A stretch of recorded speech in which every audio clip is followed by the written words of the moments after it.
A'udzubillahi minasyaitonirrajim. Bismillahirrahmanirrahim. Assalamualaikum warahmatullahi taala wabarakatuh.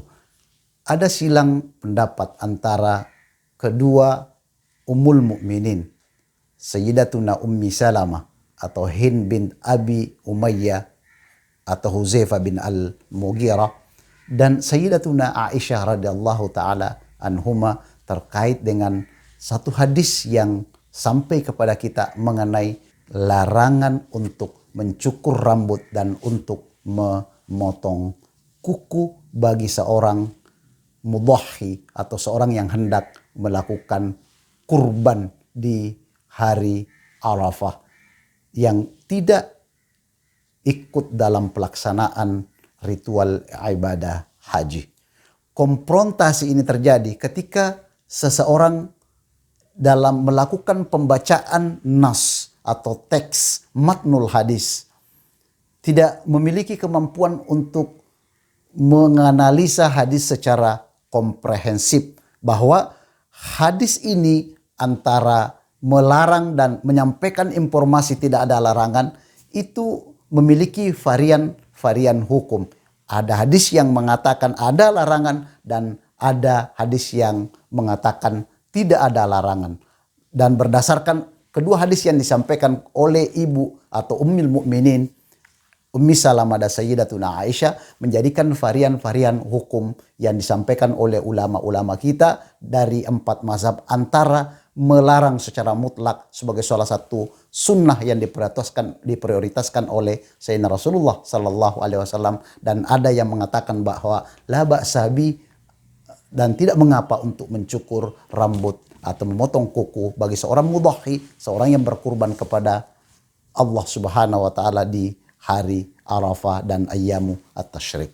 Coba kita perhatikan hadisnya, bahwa hadis yang diriwayatkan oleh Ummi Salamah dari Sa'id bin Musayyab, "Idza ra'aitumul hilala dzil hijjah wa arada ahadukum ay yudhhiya falyumsik an asy'arihi wa adfarihi."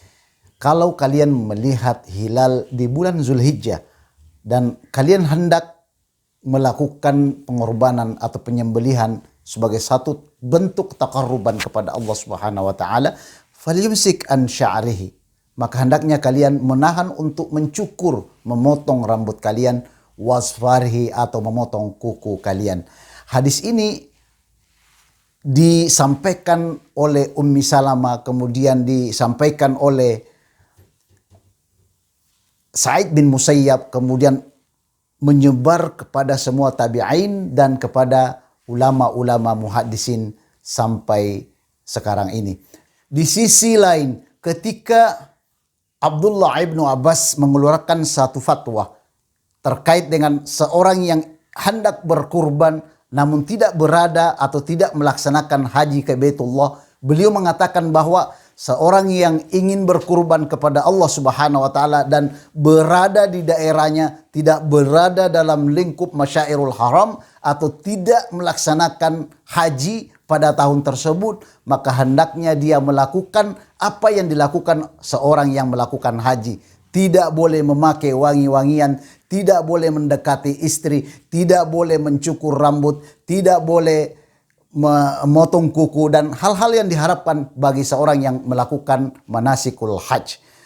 Terkait dengan fatwa yang disampaikan oleh sahabat Abdullah ibnu Abbas, Ziyad bin Abi Sufyan kemudian menanyakan perihal tersebut kepada Sayyidatuna Aisyah, memohon fatwa kepada Sayyidatuna Aisyah. Apa yang disampaikan oleh Sayyidatuna Aisyah terkait dengan apa yang disampaikan oleh Abdullah ibnu Abbas? Sayyidatuna Aisyah mengatakan bahwa kuntu aftilu qalaida hadi Rasulillah sallallahu alaihi wasallam summa qalladaha Rasulullah sallallahu alaihi wasallam wa lam yuhrim syai' hatta yanhar. Sayyidatuna Aisyah mengatakan bahwa saya sendiri yang membuat tali untuk mengikat kambing Rasulullah sallallahu alaihi wasallam, mengikatkan di lehernya.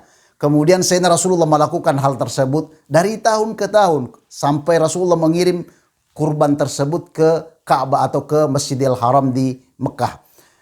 Walam yuhrim syai' hatta yanhar, dan Sayyidina Rasulullah sallallahu alaihi wasallam tidak pernah melakukan atau memberikan pelarangan atau menyampaikan bahwa haram untuk melakukan hal-hal tersebut sampai Rasulullah Sallallahu Alaihi Wasallam melakukan penyembelihan tersebut, atau orang-orang yang mengantar sembelihan Rasulullah Sallallahu Alaihi Wasallam ke Ka'bah al-Musharrafah selesai melaksanakan atau membagikan kurban tersebut. Berdasarkan framing dua hadis tersebut antara pelarangan dan apa yang disampaikan oleh Sayyidatuna Aisyah, ulama-ulama kita kemudian memberikan varian-varian hukum terkait dengan hadis atau kedua hadis yang kelihatannya muta'aridah, kelihatannya bertentangan. Namun sebenarnya hadis yang disampaikan oleh Sayyidatuna Aisyah mematahkan bahwa hukum untuk larangan mencukur rambut atau memotong kuku itu bersifat bukan suatu kemutlakan, bukan suatu kewajiban, akan tetapi dia bersifat mustahab, dia bersifat sunnah yang diprioritaskan. Imam Syafi'i mengatakan